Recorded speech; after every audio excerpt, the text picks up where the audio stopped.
ஓம் ஸ்ரீ வராகிதாயே போற்றி போற்றி, சிம்ம வாகினியே போற்றி. நல்லதே நினைப்போம், நல்லதே நடக்கும். சக்தி வராகியின் பிள்ளைகளுக்கு இந்த வராகி தாயின் ஆசீர்வாதம் என்றுமே முழுமையாக கிடைக்கும். என் தங்க பிள்ளையே, இன்று உன் குலதெய்வம் உனக்கு சந்தோஷமான ஒரு செய்தியை தான் கொண்டு வந்திருக்கின்றேன். என் தங்கமே, உன்னை முடக்க வேண்டும் என்று பல முயற்சிகளை செய்து இன்று இந்த தாயானவளின் கட்டுக்குள் சிலர் வந்திருக்கின்றார்கள். என் பிள்ளை, அப்படியே என்னுடைய கட்டுக்குள் வந்தவர்கள் யார் என்பதை தெரிந்து கொண்டால் நிச்சயமாக நீ மனமகிழ்ச்சி அடையத்தானே செய்வாய். அந்த மனமகிழ்ச்சியை உன்னிடத்தில் இருந்து காண்பதற்காக தான் இன்று உன்னுடைய தாயானவள் உன்னை காண வந்திருக்கின்றேன்.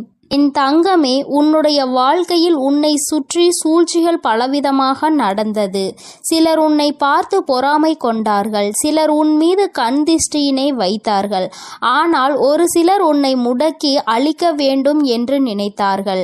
அவர்களுக்கு உன்னை கண்டாலே நீ இன்னமும் இருந்து கொண்டிருக்கிறாயே என்பது போன்ற ஒரு எண்ணம். இது போன்ற எண்ணங்களை கொண்டு உன்னை சுற்றி சுற்றி வந்ததோடு மட்டுமல்லாமல் நீ சிரித்தால் அவர்களும் நல்லவர்கள் போல சிரிப்பார்கள். நீ என்ன சொன்னாலும் அதை அவர்கள் ஒன்றும் தெரியாதது போல தலையாட்டி கேட்பார்கள். எல்லா விஷயங்களை தெரிந்து வைத்து கொண்டே உன்னிடத்தில் ஒன்றும் தெரியாதது போல நடித்து கொண்டிருந்தார்கள்.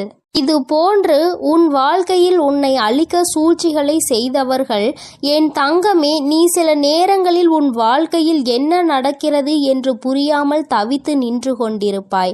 நமக்கு யாரேனும் எதையும் செய்து விட்டார்களா, நம்மை அழிக்க நினைக்கின்றார்களா, நமக்கு செய்வினைகளை செய்து விட்டார்களா என்று எண்ணி நீ பயந்து கொண்டிருக்கிறாய்.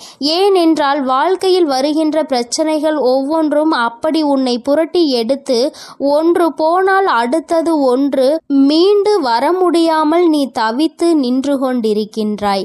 பல நேரங்களில் யாரோ உன்னை முடக்கி போட்டது போல அடுத்த அடி கூட எடுத்து வைக்க முடியாமல் நீ தவித்து நின்று கொண்டிருக்கின்றாய் என் தங்கமே. ஆனால் அந்த நேரத்தில் எல்லாம் நீ இந்த தாயானவள் என்னை அழைத்து அதிலிருந்து விடுபட்டு சென்றிருக்கின்றாய்.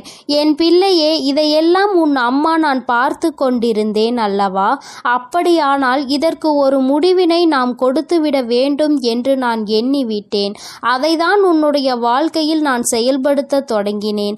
அந்த நேரத்தில் தான் நான் புரிந்து கொண்டேன், இதற்கெல்லாம் காரணம் உனக்கு மிகவும் நெருக்கமானவர்கள், உன்னோடு இருக்கின்றவர்கள், உன்னோடு நல்லபடியாக பேசி கொண்டிருக்கின்றவர்கள் என்று. என் தங்கமே, நான் இந்த விஷயத்தை தெரிந்து கொண்ட நேரத்தில் முதலில் அவர்களை முடக்கி விடலாம் என்று நினைத்த பொழுதுதான் நான் புரிந்து கொண்டேன். அவர்கள் செய்த தவறை நாம் செய்ய வேண்டாம். எல்லோருக்கும் குடும்பம் என்ற ஒன்று இருக்கின்றது.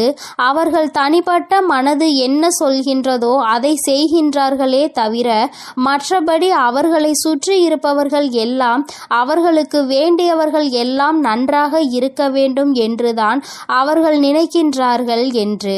என் பிள்ளையே, என்னதான் இருந்தாலும் ஒருவரை நாம் பழிவாங்க வேண்டும் என்று நினைத்தாலும் அவர்களை சார்ந்து இருப்பவர்களின் வாழ்க்கையும் இதில் அடங்கி இருக்கிறது என்பதை நாம் நிச்சயமாக யோசிக்க வேண்டும்.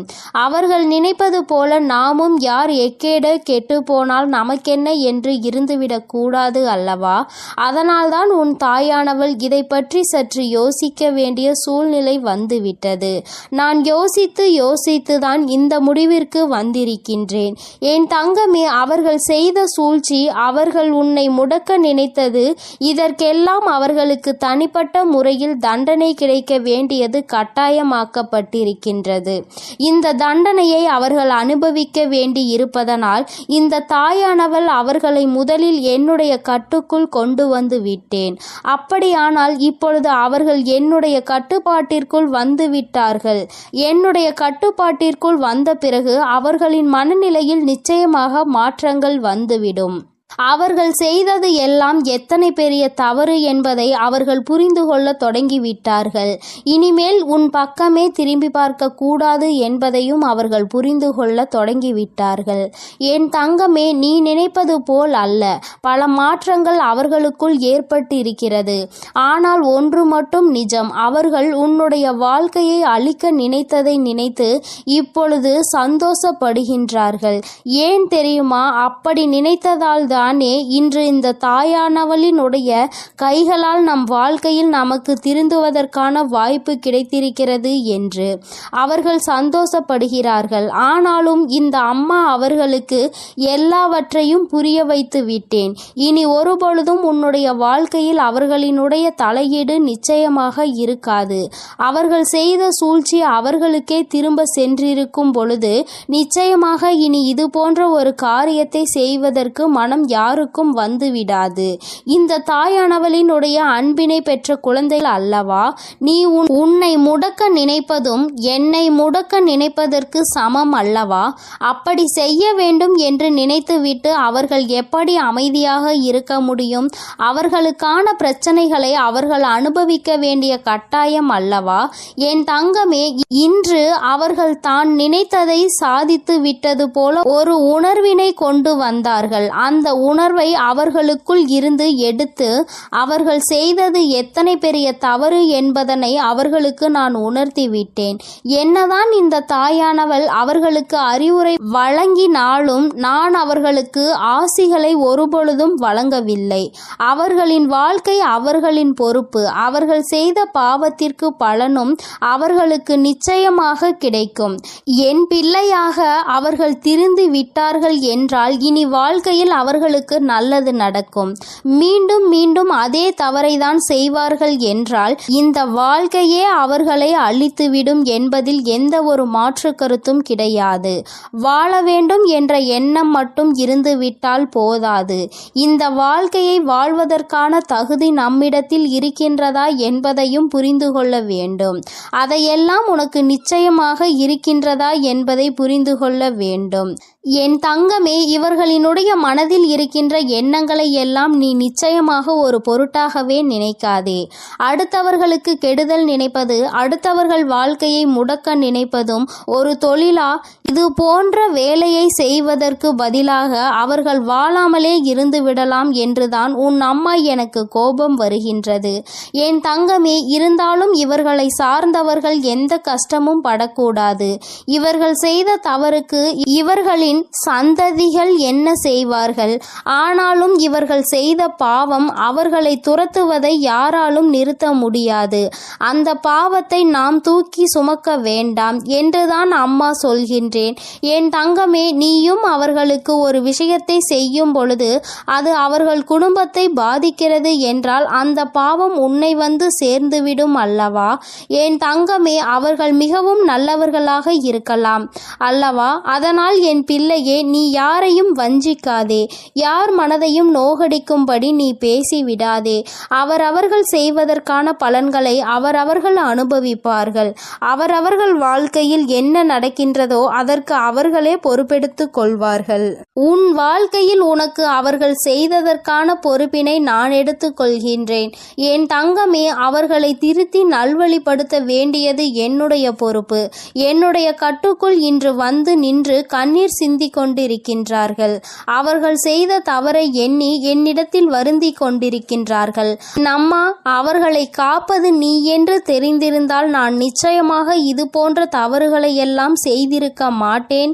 தெய்வம் அவர்களுக்கு துணை நிற்கும் என்பதை அந்த நேரத்தில் நான் அறியவில்லை. இப்பொழுது எல்லா தவறையும் உணர்ந்து விட்டேன். இனி தெய்வத்தின் மீது எனக்கு நம்பிக்கை வந்துவிட்டது. தெய்வத்தின் மீதான பயமும் எனக்கு வந்துவிட்டது. அதனால் எந்த ஒரு தீங்கினையும் இனி ஒரு நாளும் செய்ய மாட்டேன் என்று அவர்கள் மனம் வருந்தி மன்னிப்பினை கேட்டு விட்டார்கள். என் தங்கமே, இனி ஒரு நாளும் நீ இதனை நினைத்து மனம் கலங்க வேண்டாம்.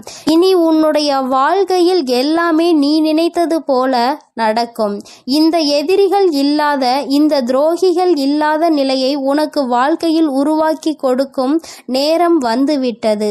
சூழ்ச்சிகளை யார் செய்தாலும் இந்த தாயானவளின் கைகளால் அவர்களுக்கு தண்டனை நிச்சயம் என்பதை புரிந்துகொள். உடனே நீ நடக்கவில்லை என்பதற்காக மனதை தளரவிட்டு விடாதே. நிச்சயமாக அம்மா அதற்கான வேலைகளையும் அதற்கான நாளையும் குறித்து விட்டேன்.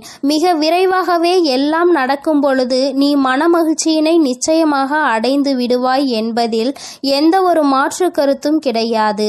என் தங்கமே, எப்பொழுதும் நீ சந்தோஷமாக இருக்க வேண்டும். சூழ்ச்சிகள் எல்லாம் உன் முன்னால் சுருண்டு போகும் என்பதனை புரிந்து புரிந்து கொள். என் தங்கமே, இந்த தாயானவளினுடைய ஆசீர்வாதங்கள் எப்பொழுதுமே உனக்கு முழுமையாக கிடைக்கும். அதனால் நீ எதற்காகவும் கலங்காதே, எதை நினைத்தும் வருந்தாதே. நீ நல்லதையே நினைத்தால் உன் வாழ்க்கையில் எல்லாம் உனக்கு நல்லதாகவே நடக்கும். என் தாயானவள் எப்போதும் உனக்கு துணையாக உன் இல்லத்திலே இருக்கிறேன். நீ செல்லும் இடத்திலெல்லாம் உனக்கு முன்பாக நான் சென்று கொண்டிருக்கிறேன் என்பதையும் நீ மறந்து விடாதே. என் அன்பு பிள்ளைகளுக்கு இந்த வராகி அம்மாவின் ஆசீர்வாதமும் அருளும் முழுமையாக கிடைக்கட்டும். ஓம் அண்ட பேரண்டமே போற்றி, ஓம் ஆதி வராகியே போற்றி போற்றி.